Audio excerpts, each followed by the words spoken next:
गांव का नाम था करमपुर।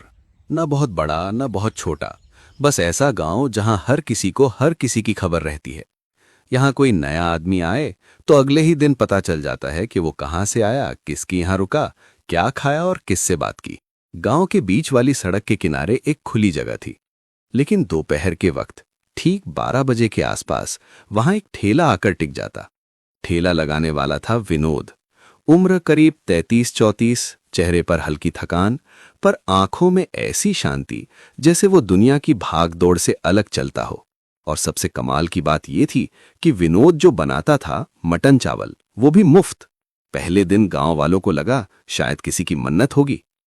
दूसरे दिन बोले एक दो दिन की बात है, फिर बंद हो जाएगा।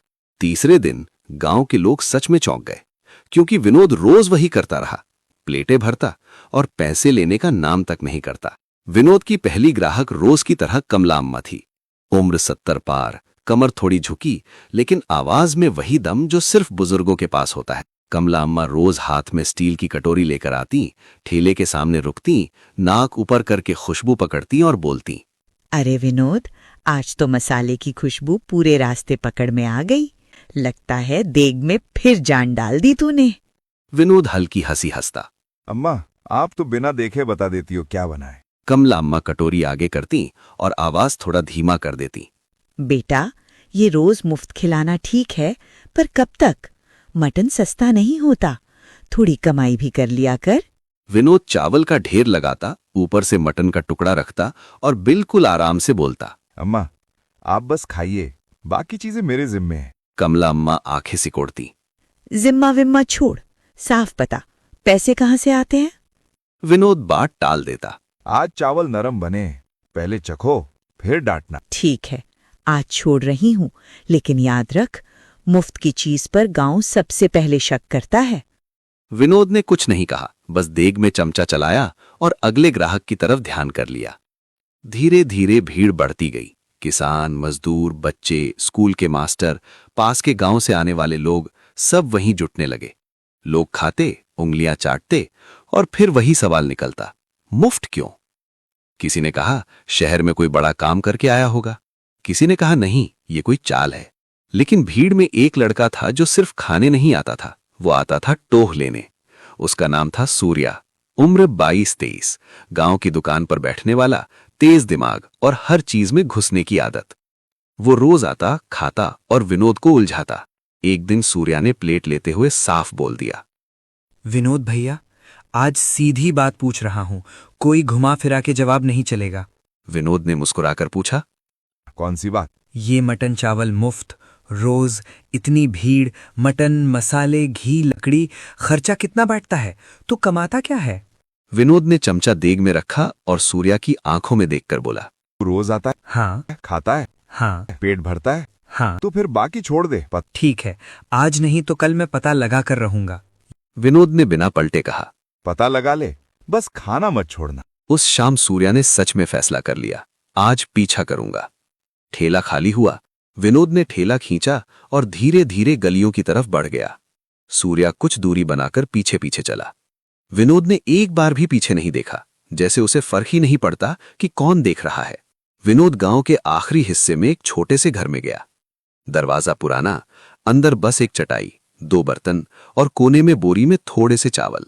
सूर्या को लगा ये तो कुछ भी नहीं है, फिर इतना सब कैसे है? विनोद में हाथ मुंह धोया और फिर एक पुरानी पेटी खोली। सूर्या की धड़कन तेज हो गई। उसे लगा अब नोटों की गड्डी निकलेगी या सोना, लेकिन पेटी से निकली एक फाइल, मोटी नहीं, बस कुछ कागज। विनोद ने उसे खोला, 1-2 पन्ने देखे और फाइल बंद कर दी। फिर वो रसोई में गया और अगले दिन के लिए मसाले छांटने लगा। सूर्या का पूरा प्लान ध्वस्त हो गया। ये क्या है? कोई रहस्य तो मिला ही नहीं। वो वापस लौटा, लेकिन अब उसके दिमाग में सवाल और बड़ा हो गया था। अगर पैसा नहीं है तो ये सब कैसे? अगले दिन सूर्या फिर ठेले पर आया। इस बार वो भीड़ में नहीं, सीधे विनोद के सामने खड़ा हुआ। भैया, कल मैं तेरे घर तक गया था। विनोद हंसा। घर तक? क्यों भाई, चोरी करनी थी? चोरी नहीं, मैं देखना चाहता था कि तू ये सब करता कैसे है। तेरे घर में तो कुछ भी नहीं, फिर भी तू रोज इतने लोगों को मुफ्त में खिलाता है। विनोद ने प्लेट में चावल डाले और बोला, सूर्या, तू बहुत जल्दी में रहता है, कुछ चीजें धीरे समझ आती हैं। धीरे नहीं, मुझे आज समझनी है। विनोद ने चमचा उठाया, मटन का टुकड़ा डालते हुए बोला। आज खा ले, कल फिर पूछ लेना। सूर्या गुस्से में प्लेट लेकर हट गया, लेकिन उसकी जिद अब और बढ़ चुकी थी। एक दिन गांव में एक दूसरा ठेला लगा। ठेला लगाने वाला था दीनानाथ, कस्बे का आदमी, साफ कपड़े, मीठी बोली और आंखों में पूरा हिसाब। उसने सड़क के दूसरे छोर पर अपना बोर्ड लगाया, स्पेशल मटन चावल 60 रुपए प्लेट। पहले दिन लोग हंसे।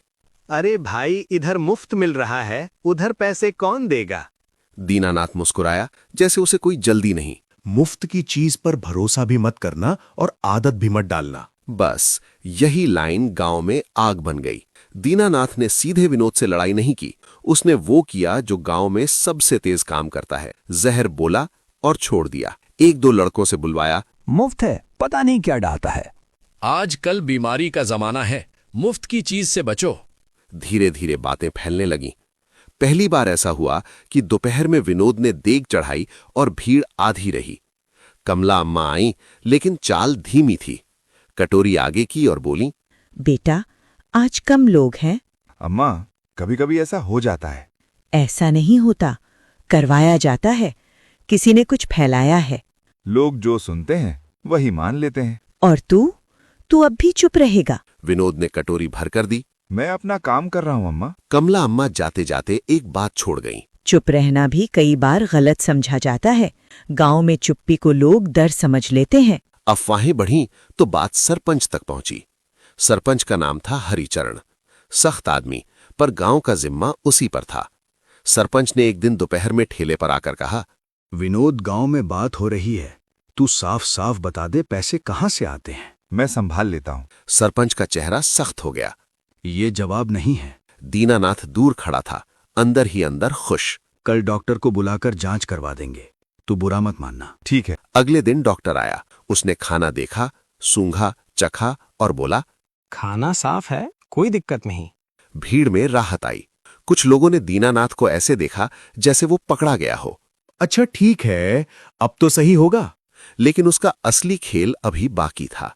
एक शाम दीनानाथ ने चौपाल पर बैठे लोगों को धीरे से कहा, देखो, मैं किसी का बुरा नहीं चाहता, लेकिन एक बात बताओ, अगर सब कुछ इतना साफ है तो विनोद पैसे की बात क्यों नहीं बताता? और उसके घर में जो फाइल है वो किसकी है?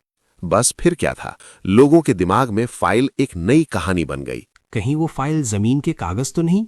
कहीं किसी के नाम का पैसा तो नहीं? अब सवाल मुफ्त क्यों से आगे निकल गया था। अब सवाल था, विनोद असल में कौन है? उसी रात विनोद अपने घर लौटा। वो थका हुआ था। उसने पेटी खोली, फाइल निकाली और पहली बार बहुत देर तक उसे देखता रहा। फाइल के अंदर सिर्फ कागज नहीं थे, उसमें एक छोटी सी कॉपी भी थी। उस कॉपी में नाम लिखे थे, और ये नाम गांव के उन लोगों के नहीं थे जो रोज खाते थे। ये नाम उन लोगों के थे जो रोज भीड़ में खड़े होकर भी प्लेट लेने की हिम्मत नहीं करते थे। सूर्या अब भी राज जानना चाहता था, लेकिन उसे यह भी दिख रहा था कि विनोद सच में किसी का फायदा नहीं उठा रहा। एक दिन सूर्या ने देखा, एक छोटा बच्चा ठेले के पास आया, लेकिन पैसे न होने पर पीछे हट गया। ओए, क्यों जा रहा है? भैया, मैं तो बस देखने आया था। सूर्या को पहली बार अंदर से चुभा। उसने अपनी प्लेट आगे की और बोला, चल, आधी मेरी आधी तेरी। बच्चे की आंखें चमक गईं।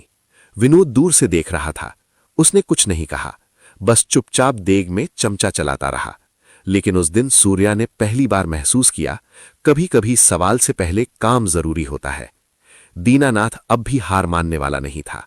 उसने एक नई चाल चली। उसने गांव में खबर फैला दी कि वो एक दिन सबको फ्री में मटन चावल खिलाएगा। बस फर्क ये था कि वो फ्री के नाम पर लोगों की भीड़ इकट्ठा करके फिर अपने ठेले का प्रचार करता। उस दिन दीनानाथ ने 200 प्लेट बांटी। वाह, सेठ जी तो दिल वाले निकले। लेकिन अगले दिन दीनानाथ ने कीमत बढ़ा दी। अब प्लेट 80 रुपए की। कल तो फ्री था। कल दान था, आज धंधा है। यही गांव को फर्क समझ आया। फ्री में खाना देना आसान है, लेकिन रोज देना और बिना दिखावे के देना वो अलग बात है। धीरे धीरे लोगों की नजरें फिर विनोद की तरफ लौटने लगी, पर तब तक नुकसान हो चुका था। विनोद की देग कई दिन वापस खाली गई। सरपंच हरिचरण ने आखिर चौपाल बुलवाई। गांव के लोग जमा हुए और इस बार माहौल ज्यादा सख्त था। विनोद, गांव तुझ पर शक कर रहा है और ये शक गांव को तोड़ देता है। या तू सच बता दे या फिर ये ठेला बंद कर दे। सूर्या आगे आया।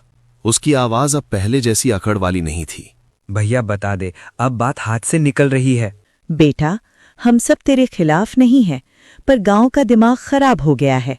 विनोद ने एक सांस ली, फिर बहुत धीरे से बोला। ठीक है, मैं बताता हूँ। चौपाल में सन्नाटा छा गया। लेकिन एक बात पहले साफ कर दूं, अगर मैंने सच बता दिया तो कल से ये ठेला करमपुर में नहीं लगेगा। भीड़ में हलचल हुई। ये कैसी बात है? क्यों नहीं लगेगा? क्योंकि सच निकलने के बाद कुछ चीजें वहीं खत्म हो जाती हैं। सच बता। विनोद ने अपनी पेटी वाली वही फाइल निकाली। सबकी नजर फाइल पर थी, जैसे उसमें सोना छुपा हो। विनोद ने फाइल खोली और एक कागज बाहर निकाला। वो कागज कोई जमीन का नहीं था, वो था एक स्कूल की पुरानी रसीद, फीस की रसीद। ये किसकी है? ये मेरी बहन की है। सूर्या ने पहली बार देखा। विनोद की आंखें भारी हो गईं। आज से करीब 12 साल पहले मेरा घर इसी करमपुर के पास वाले गांव में था। हम बहुत गरीब थे। मेरे पिता मजदूरी करते थे, माँ लोगों के घरों में काम करती भीड़ चुप थी। मेरी बहन पढ़ना चाहती थी, लेकिन फीस हमारे लिए पहाड़ थी। एक दिन गांव में किसी ने कहा, पढ़ाई लड़की के बस की नहीं, और घर में लड़ाई हो गई। फिर उस रात मेरी बहन बिना खाए सो गई और सुबह वो बुखार में थी। हमारे पास दवा के पैसे नहीं थे। चौपाल में सन्नाटा और गहरा हो गया। विनोद ने फाइल से दूसरा कागज निकाला। ये था एक छोटा सा लाल धागा और उसके साथ एक नोट किसी और की लिखावट में। उस दिन मुझे पहली बार किसी ने खाना दिया था, मटन चावल, और वो देने वाला कोई अमीर आदमी नहीं था। वो था मेरे पिता का दोस्त, गंगाराम काका। गंगाराम? वो तो मर गया। हाँ, पर मरने से पहले उसने मुझे वो बात कही थी जो मेरी जिंदगी बन गई। विनोद ने गहरी सांस ली और बोला, काका ने कहा था, बेटा, दुनिया में भूख सबसे बड़ी बेइज्जती है, और जब कोई भूखा होता है तो वो सिर्फ खाना नहीं मांगता, वो इंसानियत मांगता है। भीड़ में कई लोगों की आंखें नम हो गईं। मेरी बहन बच नहीं पाई। और ये बोलते ही उसकी आवाज पहली बार टूट गई। लेकिन वो रोया नहीं, बस थोड़ी देर चुप रहा। उस दिन मैंने तय किया था, मेरे सामने अगर कोई भूखा होगा तो मैं उसे खाना जरूर दूंगा। सूर्या ने धीरे से पूछा, लेकिन रोज मटन चावल, पैसे? विनोद ने तीसरा कागज निकाला। ये था एक पुरानी छोटी डायरी का पन्ना जिसमें हिसाब लिखा था। मैं शहर गया, 12 साल मजदूरी की, कभी ढाबे में, कभी फैक्ट्री में, कभी निर्माण में। मैंने हर महीने थोड़ा थोड़ा पैसा बचाया। दीनानाथ हंस पड़ा। तो तू अपना पैसा उड़ा रहा है, कब तक चलेगा? विनोद ने पहली बार उसकी तरफ देखा और बिल्कुल शांति से बोला, मैं उड़ा नहीं रहा, मैं वो पैसा वहीं खर्च कर रहा हूं जहां उसे होना चाहिए था। भीड़ चुप रही। मैंने तय किया था, जब तक मेरे पास दम है मैं ये ठेला चलाऊंगा, और जो मटन चावल लोग सपने में खाते हैं वो मैं उन्हें हकीकत में खिलाऊंगा। सूर्या के मुंह से बस एक लाइन निकली, पर भैया तेरा तो घर भी खाली है। घर भरने का क्या करूंगा सूर्या, जब इतने पेट खाली हों। भीड़ अब भावुक हो गई थी। लोगों ने सोचा अब तो सब ठीक हो गया, लेकिन विनोद ने जो अगला वाक्य बोला उसने सबको फिर से चुप कर दिया। अब मैं बताता हूं कि मैं सच बताने से डरता क्यों था। क्यों? क्योंकि जब लोग जान जाते हैं कि कोई अपने पैसों से खिला रहा है तो वो उसकी प्लेट नहीं देखते, उसकी जेब देखने लगते हैं। कमला अम्मा की आंखें खुली रह गई। कल से तुम लोग पूछोगे कितना बचा है, कितने दिन और चलेगा, आज मटन कम क्यों, और फिर धीरे धीरे मुफ्त की आदत मेहनत से बड़ी हो जाएगी। मैं खाना दे रहा था, लेकिन मैं ये नहीं चाहता था कि कोई मुझे देने वाला समझकर मालिक बना दे और खुद को लेने वाला समझकर मजबूर बना दे। सूर्या ने फुसफुसाकर कहा, भैया तू सही है। अब गांव वालों के मन में दीनानाथ की हर बात झूठ लगने लगी। लोगों ने उसे घूरना शुरू किया। दीनानाथ चिढ़ गया। उसने चौपाल में ही बोला, अच्छा, तो अब ये संत बन गया, कल को पैसे खत्म हुए तो यही तुमसे मांगेगा। विनोद ने बिना गुस्से के कहा, मैंने कभी किसी से मांगा नहीं दीनानाथ, और तूने हमेशा मांगा है। भीड़ चौंक गई। गांव का जो अनाज तेरा गोदाम नहीं, छोड़ो, गांव की जो पैसे तुझे हिसाब में दिखाई देते हैं वो किसी गरीब की भूख में नहीं दिखाई देते। दीनानाथ का चेहरा उतर गया। उसके पास जवाब नहीं था। विनोद, तूने जो किया वो बहुत बड़ा है, हमसे गलती हुई, हमने शक किया, हम माफी मांगते हैं। कमला अम्मा रो पड़ी। बेटा, तू मत जा। सूर्या ने भी कहा, भैया मैं सबसे बड़ा गुनहगार हूँ, मैंने पीछा किया, उलझाया। सवाल करना गलत नहीं है, लेकिन सवाल के चक्कर में अगर किसी की नीयत पर हमला हो जाए तो इंसान अकेला पड़ जाता है। सरपंच ने कहा, अब तू यहीं रहेगा, अब कोई तुझ पर शक नहीं करेगा। विनोद ने धीरे से सिर हिलाया। सरपंच जी, शक खत्म नहीं होता, बस कभी कभी छुप जाता है। भीड़ चुप हो गई। विनोद ने कहा, कल से यहाँ ठेला नहीं लगाऊं।